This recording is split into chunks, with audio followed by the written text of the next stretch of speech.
भैरवपुर गांव में एक पुरानी मान्यता थी।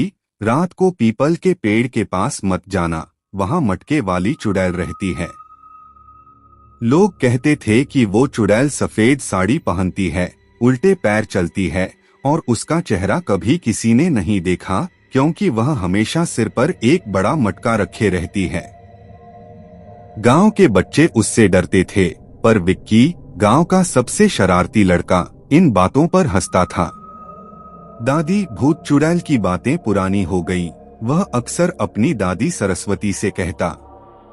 एक दिन उसके दोस्तों ने उसे चैलेंज दिया, अगर तू बहादुर है तो आज रात पीपल के पेड़ के नीचे जाकर मटका बजाकर दिखा।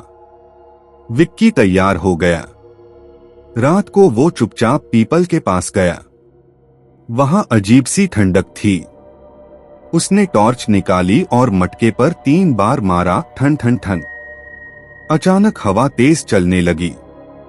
पत्तों की सरसराहट के बीच एक साया सामने आया, सफेद कपड़े में लिपटी और सिर पर मटका। विक्की डर के मारे कांपने लगा।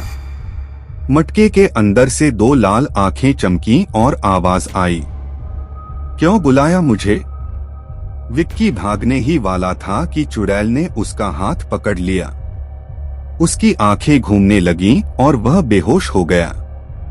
अगली सुबह गांव वालों ने देखा कि पीपल के नीचे एक मटका रखा था। उसके पास विक्की की चप्पलें और टॉर्च मिली, लेकिन विक्की कहीं नहीं था। दादी सरस्वती आईं और डर से बोली, ये वही मटका है जिसमें चुड़ैल आत्माएं बंद करती है।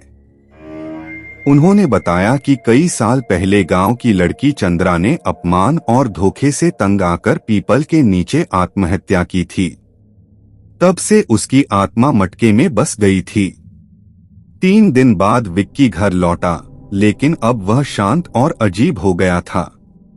उसकी आंखें हमेशा अधखुली रहती और वो किसी से बात नहीं करता। दादी ने समझ लिया कि विक्की के अंदर चुड़ैल की आत्मा है। उन्होंने मंदिर से पवित्र राख, गंगाजल और त्रिशूल मंगवाया।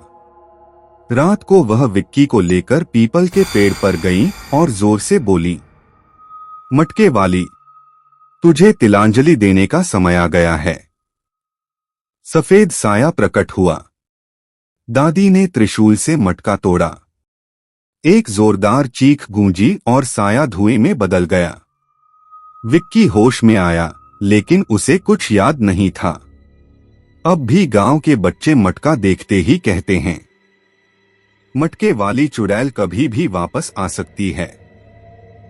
यथा थी रात को पीपल के पेड़ के पास।